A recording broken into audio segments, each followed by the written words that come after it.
Good afternoon. Welcome to our webinar entitled Business Benefits of ISO 27001 and Implementation Overview. Thank you for taking the time out of your day, and I hope you enjoy this. First, a little bit of housekeeping. If you have a look at your webinar dialog box, there's a questions option there. If you ask any questions that you have, just jot them in there and we'll ask them to the various participants at the end. So just to have a quick look at the agenda here. In particular, I'd just like to introduce Clive Nightingale from Certification Europe and Mary White from Hannah Curley. So this is just basically an introduction towards companies who may be thinking of looking at ISO 27001 in the future. It's an introduction basically.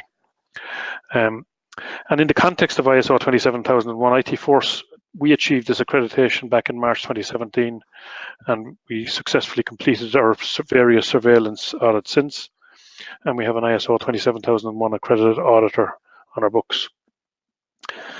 In particular, I suppose our IT support offering Guardian 365 can help and provide a platform for companies with ambitions towards this type of certification.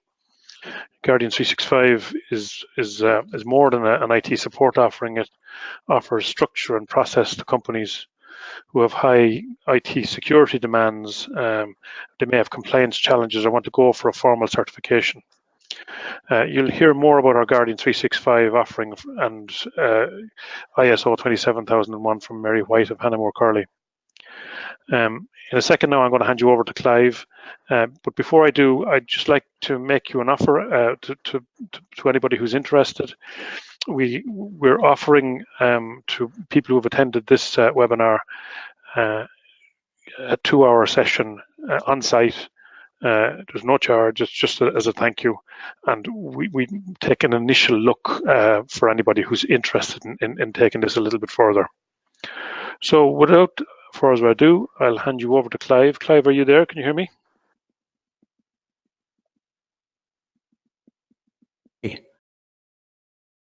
Hi, Clive. Hello, John. Can you hear me? Yes, I can. I'll hand it over to you now. You have the stage. Okay, thank you. Good afternoon, everyone. Who am I? 30 years as an assessor involved in the development of 27001, which is the standard for security. This standard started as BS 7799, but what was important about it was that the organizations that were involved in the development of the standard were finance, insurance, and some very major industries in the United Kingdom. So it's got a good background.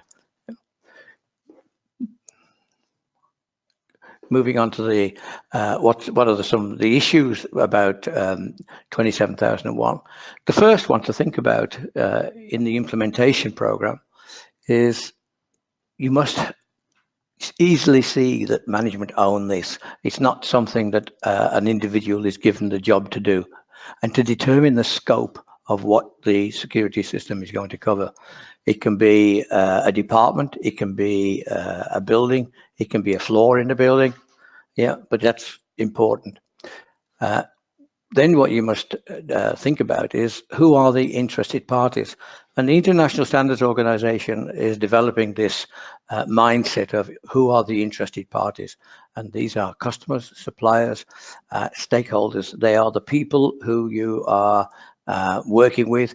And stakeholders is actually quite broad, because that means the people in your department, the people in your organization, as well as people who are investing in your company. What is applicable to you is defined in what's known as the statement of applicability, and I'll come back to that. Communication is critical throughout the implementation. You can't expect to implement a management system of this nature and then have people say to you, well, nobody's ever told me that, and I never knew that. So keep communication going. Business continuity, again, is a developing area. Originally, ISO 27001 referred to it to make sure that organizations were thinking of the security aspects of how they would actually continue to deliver a service to customers. That part of the standard is now being expanded in ISO 22301. For those of you who are thinking about business continuity, I would recommend the 22301 is a good document for you to read. It's not bedtime reading, but it's a good document for you to read. The last point in terms of the fundamental aspects of implementing 27001 is compliance. Security is about the law, is about compliance, statutory and regulatory. It's also important when you're looking at just employment law. And of course, as we all know, in the last 24 months, GDPR has hit the table of every organization and put a lot of questions to an organization about the management of their information and of the information they hold on behalf of customers and suppliers. So think about all of these 5 items in terms of implementing 27001 standard. Moving on to how does it help you? Well, some simple points there, going through them about business, keeping your business secure, protecting information, continuity of your business, making sure you're not losing money. This is an important point. Security can be a significant drain on finance. One of the probably most regular types of security related issues is fraud. And this happens from within organizations, and the systems don't create the fraud. The people are the people who create the fraud. Looking at return on investment, if you are looking at developing your business, this is a very good way of making sure that you're in a position to develop it in a positive manner. And of course, everyone knows nowadays, if you're responding to an invitation to tender, one of the questions that you are typically being presented with is, are you certified to an international standard?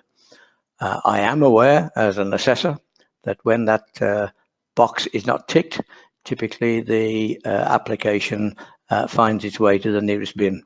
So just keep in mind that it can be an influencer in terms of your application for a tender being accepted. Additionally to all of the sort of the thoughts in relation to how it helps, on our next slide, we're looking at a variety of elements that contribute to the business risks. The little diagram on the right-hand side, I've often asked, do you understand and see every one of those? Do you know what they all are? If you're looking at the culture in a business, you must develop a business which is professional and which is totally trustworthy. This is the basic requirement of implementing a security management system. The work environment has to be right for the people to be not just happy in, but to be seen to be contributing to the benefits of the organization. Infrastructure is about making sure that you've got sound networks and protected networks, equipment, tools. These typically end up being software applications in most cases, but they are other things. And I think one of the best examples here is not managing a tool as a photocopier. And when you leave documentation on a photocopier, forget about it, there's a breach of security. Access management is now becoming, again, a significant area of running a business. Giving people passwords and then giving them the responsibility to access, but not the authority. Totally different to giving somebody authority. And one of the best issues here to think about is that make sure that those that have authority and responsibility do know what password management means. Asset management, this is an area that gets confused. People think, companies think that assets are laptops, desks, computers. They're actually the people. The people in the organization are key assets to that organization. The information that that organization produces is a key asset. Management of that asset and management of those people is very, very important. So asset management, think in a broader sense, especially when you're looking at risk. From an assessment point of view, this is a fundamental area of reviewing the full implementation of a security management system. Our next slide is all about what we need to think about from an applicability point of view. I mentioned earlier the statement of applicability. ISO 27001 is made up of two sections. The first part of it is all about management and how management are organized. The second part is what's known as the Annex A. And in the Annex A, there are a significant number of clauses that relate to various elements of security. Your organization must examine that list and examine what you need to do. If you are a company that does not develop software, then clause A14 of the Annex doesn't apply.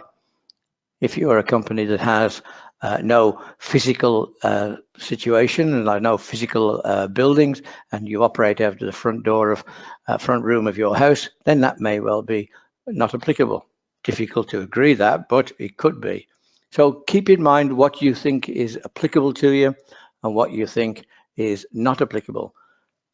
Those items that are applicable, you must define what the processes are and the procedures and the controls are.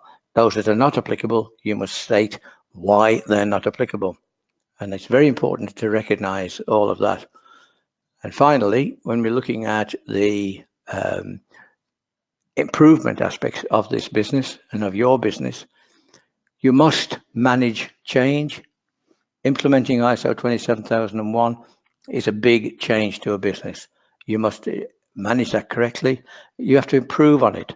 And the improvement is actually carried out by looking at internal reviews, audit, and independent external reviews. So 27001, an excellent standard, an excellent control of the organization when it's implemented correctly.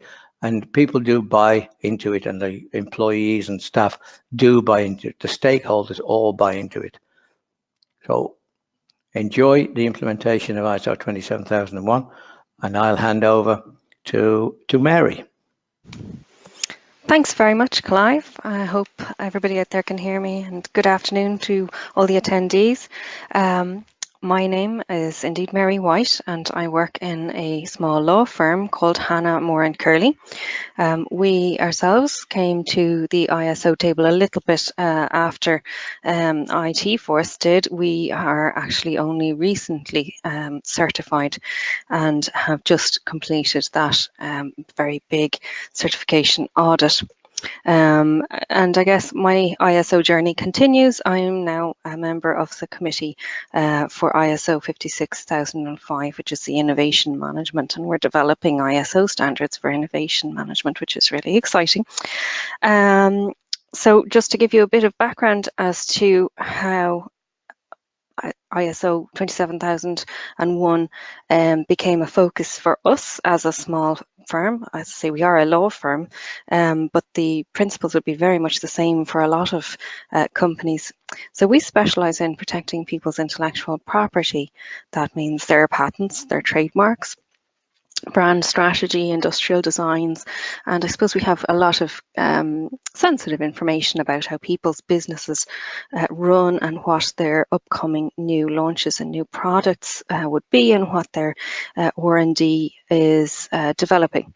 So information security would be a primary risk for our business, and we understand the potentially very serious impact that a data security breach would have. And I suppose as a legal services provider, you know, quality is prerequisite.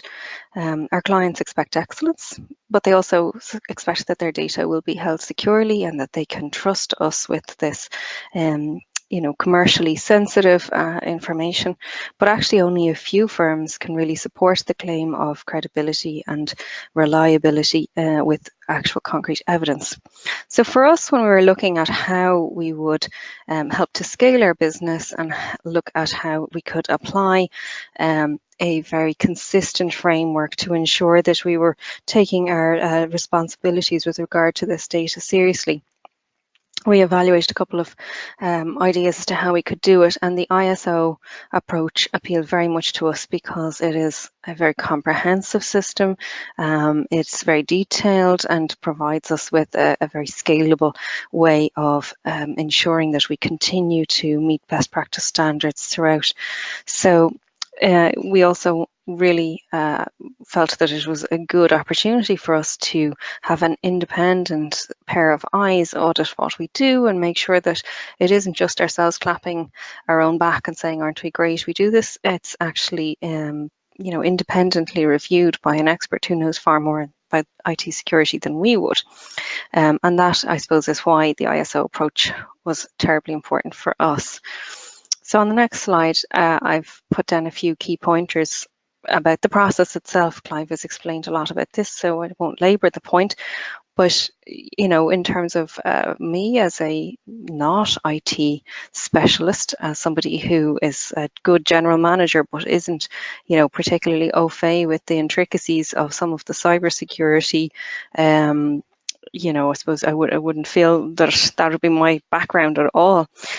So for me, taking this on, I was a little bit daunted, but in fact, the process is very much straightforward, sensible and logical.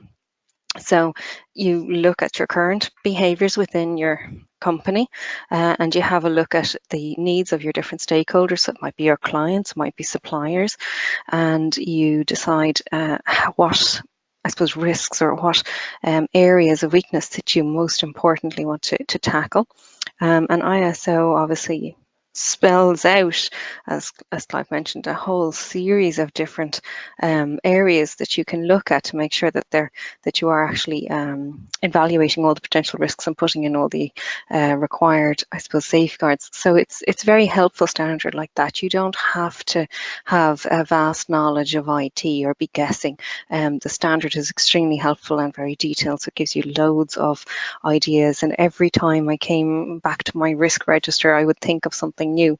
And I guess one point to make here is that it's not all about computers. It's all about your information. So that includes all of the IT for sure, and especially as a paperless firm, a lot of our information is electronic. But also it also covers things like printed information that comes out on your photocopier, that comes out on your printer. It covers your shredding and whether that shredding service is secure. It covers your employees and how they behave and the policies and procedures which govern them. So there's a lot of areas where you need to look at those risks and plan. And by looking at those, it becomes very self-evident what policies and procedures you already have and what ones you might need to put in place. And by following the ISO framework, you do establish, I suppose, a very systematic approach for looking at this. And that makes it easy for the ISO implementer because you have a framework on which to run. One of the interesting things as a small firm is that we really felt the difference in terms of our culture. It's really important that the employees and I suppose the management as well really set the right tone for the whole project. It's really important that you have a fit between your policies and procedures and what happens in practice. So I would say, it's not a case of having dusty files on a shelf and saying there's our policies and procedures. It's much more a case of making sure that what you do and what you say you do match. So in that sense, it's a very practical kind of a project to undertake. And like I say, there are lots of individual risks then, and that's where you have to have a look at those Annex A controls and make sure that, when the devil is in the detail and your auditor is actually quizzing you on these individual risks as you've identified them, that you can really link back to the standard and explain why you have chosen the controls that you have. And in the case that I suppose there are risks that you cannot entirely control. There will always be risks you cannot entirely control, what you've done to minimize them. And I guess what's really useful and effective about ISO 27001 is that you have to be able to explain this in very simple English. You have to really understand your own business processes. And that was very helpful for our management team, because now we all really understand what would happen under different circumstances and how we would go about solving problems. So we might not still be IT experts, but we certainly know how our business runs and what we would do if things went wrong. And we also understand why, our staff understand why we ask them to do the different things, like having a password policy and adhering to various, high standards with regards to as simple things like clean desk or locking their screen, or all of these small steps that you take that help to safeguard our information and the information of our clients. And it forces us to be able to talk the talk, and it forces us to walk the walk. We have to literally treat this very much like a health and safety exercise. It's very similar to writing your health and safety policies, and then making sure that your staff actually carry out fire drills and understand what they would do under certain circumstances. So you hope that your building will never go on fire, but you would never dream of not carrying out a fire drill every so often, would you? So it's very much like that, but for data. So that's the kind of process in a nutshell. And one interesting point is that you really, if you're not looking after your own IT in-house, and I'm sure many of you are not, as small businesses, very few people have that level of expertise. So like myself, you may well wonder, how much of this is IT Force's job or my IT provider's job.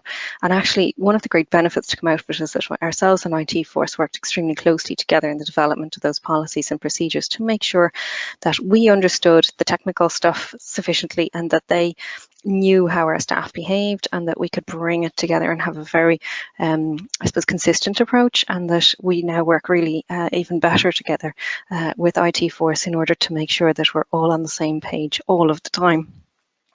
So I thought for you guys listening that I could maybe dispel a few myths, and one of the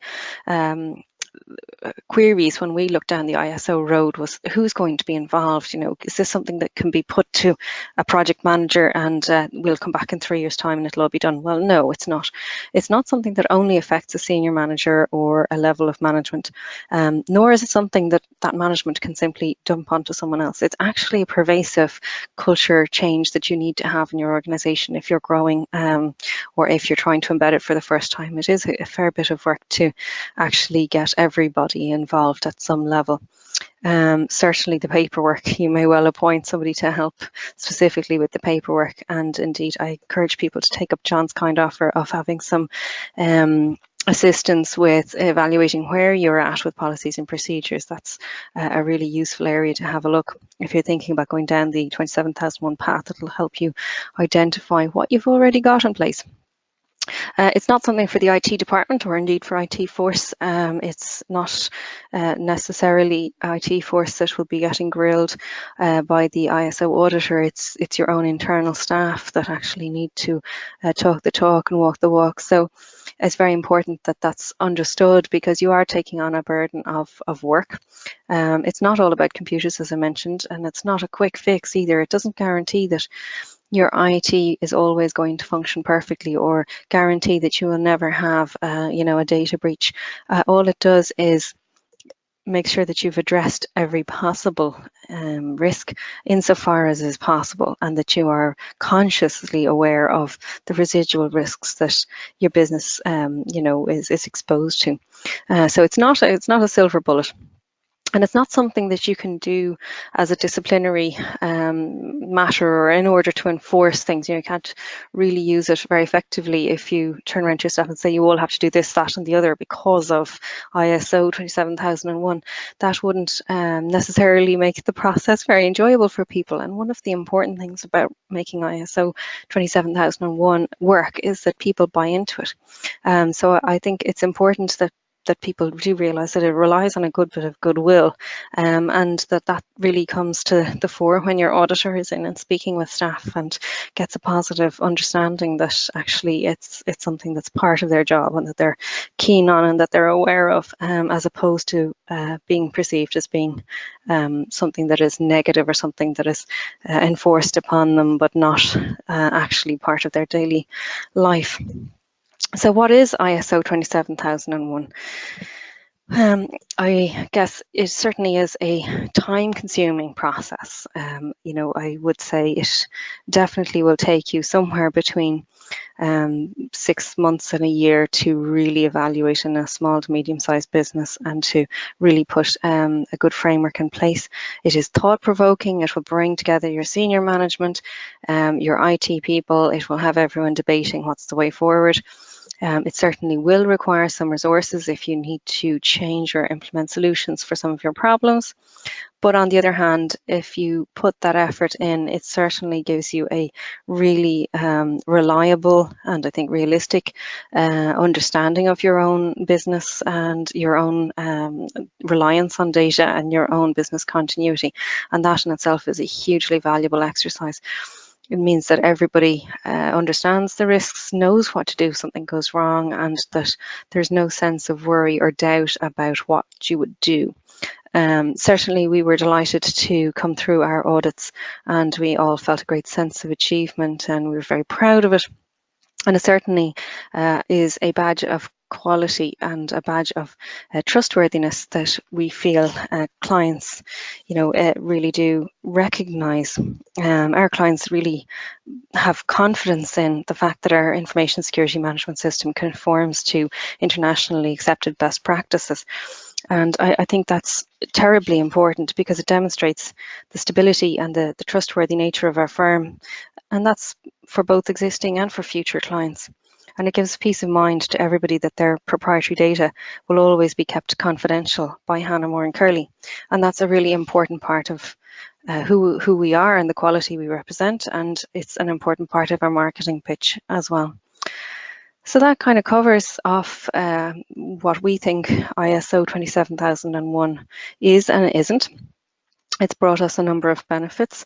As I say, foremost among them for myself is peace of mind, confidence that we have substantially improved our internal controls and our culture, the fact that we have substantially reduced our risks and that we understand what we would be responsible for if something went wrong.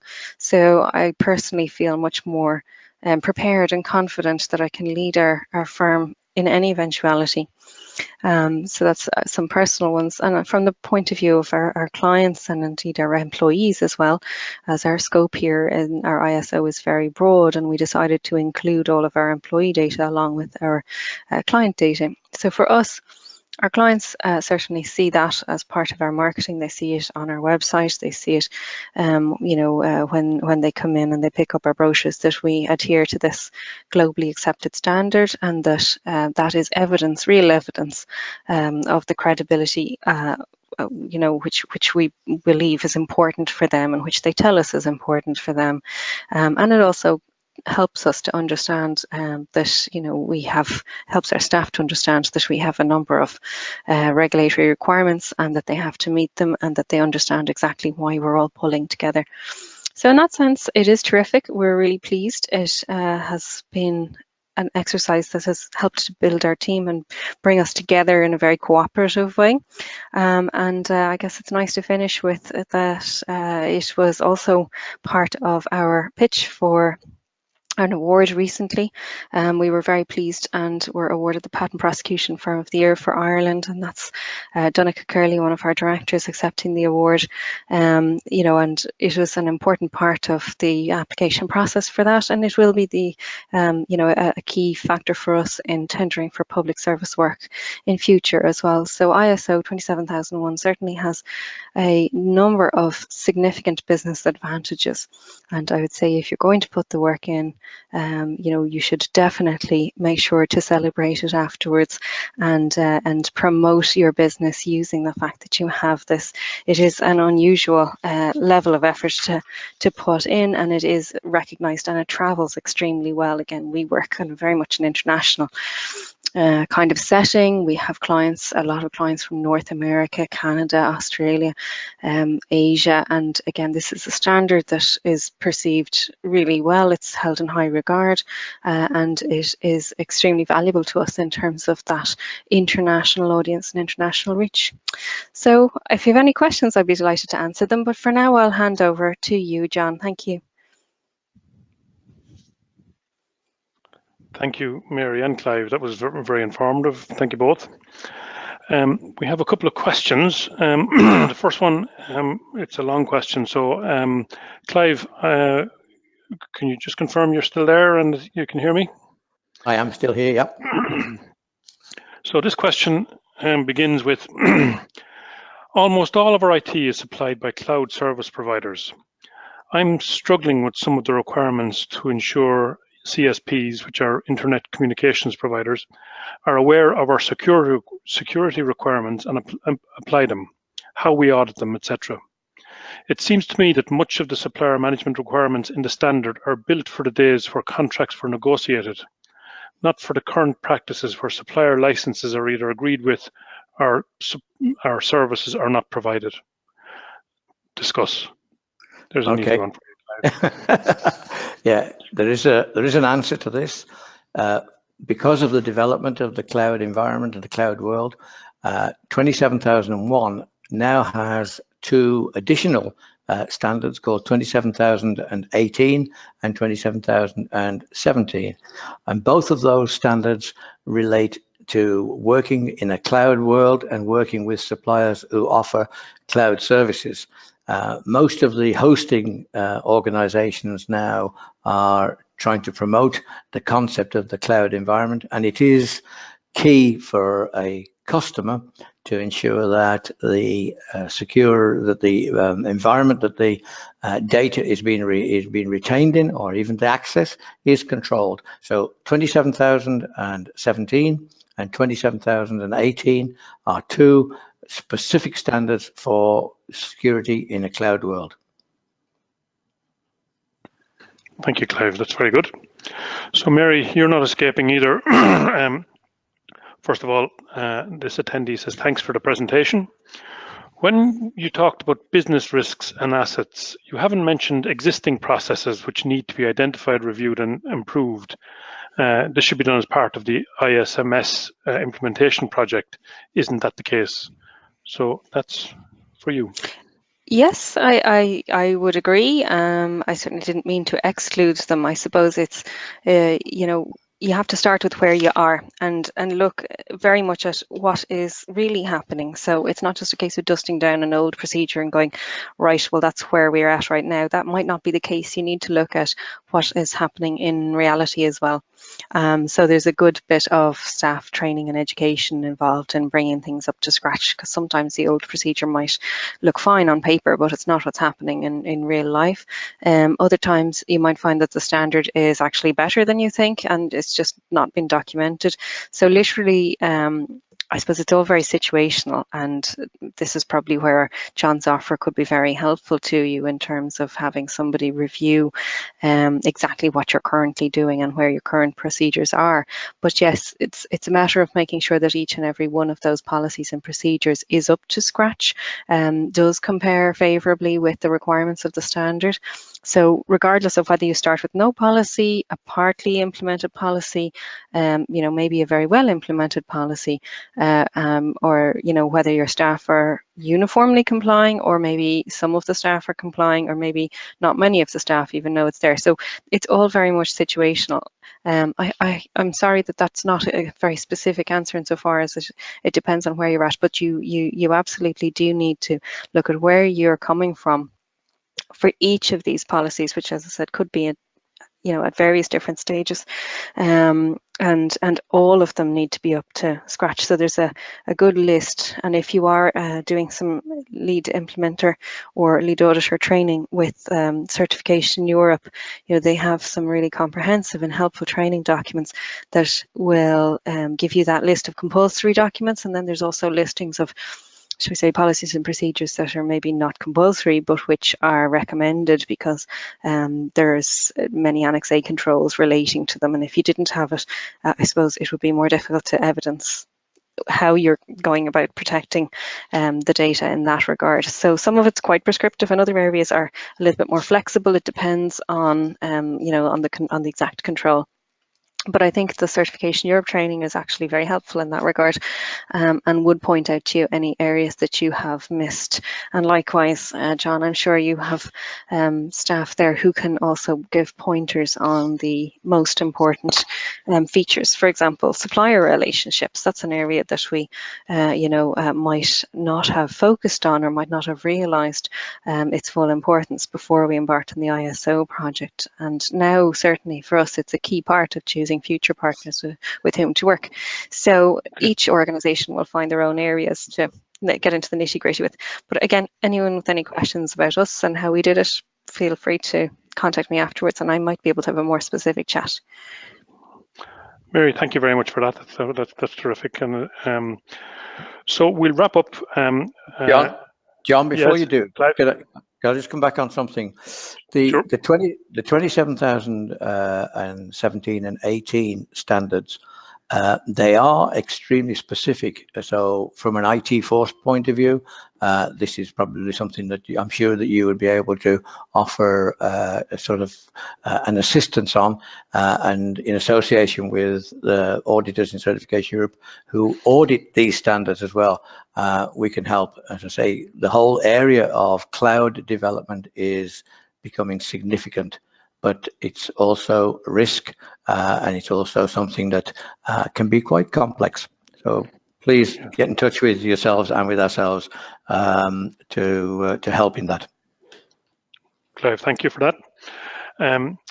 So we'll wrap up now. There are no further questions. So what will happen next is you'll receive an email from our Kieran with a video of this webinar. You'll also receive a prompt to take us up on our offer of the free 2-hour initial session. So please feel free to take us up on that. We'd be delighted to do it. That's all for now. We'll wrap this up, and thank you to all the participants and the attendees. Thank you.